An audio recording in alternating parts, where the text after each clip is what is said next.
حاكم لك في البداوة. والله ما فهمت العلم ونبدو معلبل. اي والله. يعني فنيت عمرك معلبل. اي والله فنيت عمري معلبل. لا ولد ولا تلد ولا شيء. दोस्तों वीडियो में जिस आदमी को आप लोग देख रहे हो उसका नाम अबू अहमद है। ये बताता है कि मेरा ताल्लुक यमन से है। 15 साल की उम्र में अबू अहमद की शादी हो गई। अल्लाह रब्बुल इज़्ज़त के हुक्म से 5 सालों में उसके घर में 3 बेटों की पैदाइश हुई। ये बताता है कि वो सफ़ा के करीब एक गांव में मेहनत मजदूरी करके घर का गुजर बसर कर रहा था। एक दिन अबू अहमद की बीवी उसे कहने लगी, मेरी ख्वाहिश है हमारे बच्चे पढ़ लिख कर बड़े अफीसर बने, इसके लिए हमें पैसों की ज़रूरत होगी, लिहाजा आप इस तरह करो, सऊदी अरब में मेहनत मजदूरी के लिए चले जाओ, वहां पर 4-5 साल लगाकर वापस आ जाना।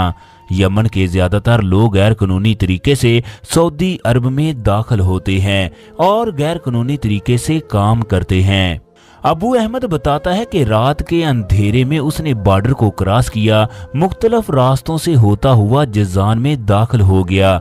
वो 2 दिन तक मजदूरी की तलाश में रहा मगर उसे किसी भी जगह मजदूरी ना मिली।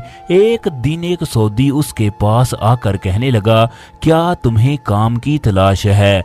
अबू अहमद ने हाँ में जवाब दिया। चनाचे वो कफील अबू अहमद को अपने साथ एक मजरे पर ले गया। वो अबू अहमद को कहने लगा कि मैं तुम्हें महीने के 1500 रियाल दूंगा, तुम मेरे पास काम करते रहो। चनाचे अबू अहमद उसके मजरे पर काम करना शुरू कर देता है। अबू अहमद 4 साल तक उसके यहाँ काम करता रहा। वो कफील हर महीने उसे तनख्वाह भी देता रहा मगर अबू अहमद छुट्टी की बात करता तो कफील गुस्सा करने लगता कि तुम कुछ महीने और काम कर लो फिर वापस चले जाना। 4 साल के बाद कफील ने अबू अहमद को तनख्वाह देना बंद कर दी। उसे कहने लगा, अगर तुमने यहाँ से भागने की कोशिश की तो तुम पर ऐसा केस डालूंगा, सारी उम्र जेल में सड़ते रहोगे। इस तरह कफील के यहाँ काम करते हुए उसे 8 साल हो गए। कफील ने ना ही छुट्टी दी और ना ही 8 साल की तनख्वाह दी।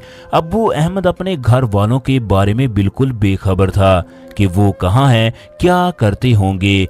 अबू अहमद ने कफील की कई बार मिन्नत समाजत की वो उसका हिसाब कर दे ताकि वो अपने मुल्क वापस चला जाए मगर कफील ना माना। चनाचे कफील ने उसे इस मजरे से उठाकर किसी दूसरी जगह छोड़ दिया जहां धूप के सिवा कुछ भी नजर नहीं आता था। अबू अहमद ने उस जगह मजीद 5 साल लगाए। इस तरह उसे सऊदी अरब में काम करते हुए 13 साल हो गए मगर सऊदी कफील को उस पर जरा भी तरस न आया। उसने उससे छुट्टी ना दी। दोस्तों अबू अहमद को कफील के यहाँ काम करते करते 50 साल का अरसा हो गया। उसकी उम्र 72 साल हो गई मगर उसे ना ही 46 साल की तनख्वाह मिली और ना ही उसे छुट्टी मिली। उसके बीवी बच्चे भूल गए कि हो सकता है कि उनका वालिद अब जिंदा ना रहा हो क्योंकि इन 46 सालों में उनसे कोई भी राबता ना हुआ। दूसरी तरफ अबू अहमद बताता है, मैं सोचता था कि पता नहीं मेरे बच्चों का क्या बना होगा, शायद मेरी बीवी ने दूसरी शादी कर ली हो। वीडियो में आप लोग अबू अहमद की हालत देख सकते हो। एक दिन एसटीसी की कंपनी सिग्नल के टावर लगाने के लिए इस तरफ आई। इनमें से एक पेशावर से ताल्लुक रखने वाला जुनैद खान भी था जो इस कंपनी में एक सीनियर के ओहदे पर फाइज था। जब जुनैद खान ने अबू अहमद की हालत देखी वो इसके पास गया कि इस कदर बूढ़ा शख्स सहरा के अंदर भेड़ बकरियां चरा रहा है, इसकी क्या मजबूरी होगी। चनाचे जुनैद खान अबू अहमद का हाल अहवाल पूछने लगा। बातों ही बातों में अबू अहमद ने जुनैद को अपनी जिंदगी की 50 साल की कहानी बता दी। वो किस तरह कफील के यहाँ 50 साल से काम कर रहा है। कफील ने ना ही उसे कभी तनख्वाह दी और ना ही अपने मुल्क वापस जाने दिया। अब उसने जिंदा रहने की उम्मीद छोड़ दी। जुनैद खान एक पठान था, उसे अबू अहमद पर इंतहाई तरस आया कि 50 साल से ये आदमी किस तरह जिंदगी बसर कर रहा है। जुनैद खान ने अबू अहमद से वादा किया वो कल इस जगह पहुंच जाएगा, वो तुम्हें लेने के लिए जरूर आएगा। चनाचे अगले दिन जुनैद खान अपने 2 दोस्तों के साथ उस जगह पहुंचा। अब्बू अहमद पहले से उस जगह पर मौजूद था। चनाचे इन्होंने उसे गाड़ी में बिठाया। इतने में वहां पर मौजूद कफील को भी पता चल गया कि सहरा में गाड़ी क्या कर रही है। इधर से जुनैद खान अब्बू अहमद को गाड़ी में बिठाकर गाड़ी को भगा रहा था, जबकि दूसरी तरफ कफील उनके पीछे गाड़ी को भगा रहा था। उसने रास्ते में दूसरे मजरे वालों को फोन किया, वो भी गाड़ियां लेकर जुनैद का पीछा करें। जुनैद खान गाड़ी को इस तरह दौड़ा रहा था कि उसने रास्ते में कोई भी पत्थर ना देखा।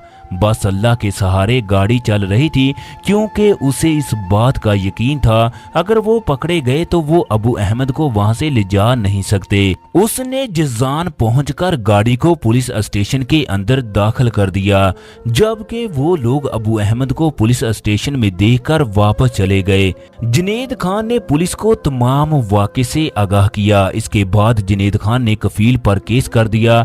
उसने अबू अहमद के लिए आला से आला वकील का बंदोबस्त किया। चनाचे सऊदी अदालत में अबू अहमद का केस चलने लगा। सऊदी वकील ने अदालत में कहा, ठीक है, एक आदमी अगर गैर कानूनी तरीके से सऊदी अरब में दाखिल होता है तो उसका ये मकसद हरगज नहीं है कि तुम उस पर जुल्म करो, उसे 50 साल तक काम करवाते रहो। चनाचे सऊदी काजी ने उसे 46 साल की तनख्वाह लेकर दी। जब अबू अहमद जुनैद से मिलने लगा तो उसकी आंखों से आंसू जारी हो गए। वो कहने लगा, सुना था कि पाकिस्तानी बहादुर होते हैं, मगर अब मैंने अपनी आंखों से भी देख लिया। आपने वो कुछ किया है शायद दुनिया का कोई भी आदमी ना कर सकता। आपने अपनी जान की परवाह नहीं की। आपने मेरे लिए अच्छा वकील किया। आप जैसे लोग दुनिया में कम ही पैदा होते हैं। दोस्तों, इसके बाद अबू अहमद अपने मुल्क वापस चला गया। उसने अपने बच्चों को ढूंढ लिया, जिनकी अब शादियां हो चुकी थी। बेटे अपने बाप को मिलकर इंतहाई खुश हुए। उसे पता चला कि उसकी बीवी ने उनकी ना सिर्फ अच्छी तरबियत की बल्कि उन्हें बेहतरीन स्कूल में पढ़ाया, जिसकी वजह से उसके बच्चे आला ओहदों पर फाइज थे। दोस्तों, अबू अहमद की जिंदगी यूं ही रेगिस्तानों में गुजर गई। उसके पास गमों के अलावा कुछ भी नहीं था, मगर उसकी औलाद ने अपने बाप का इस तरह ख्याल रखा, पूरा गांव हैरानो परेशान हो जाता है। उसकी बीवी ने बच्चों को अच्छी तालीम देकर दुनिया को बता दिया, अगर माँ चाहे तो कुछ भी कर सकती है। उसके पास अजीम हौसला होना चाहिए। अबू अहमद आज भी पठान भाई से राब्ता करके उसका शुक्रिया अदा करता है। उसके दिल में पाकिस्तानियों के लिए वो एहतराम है जिसका इंसान सोच भी नहीं सकता।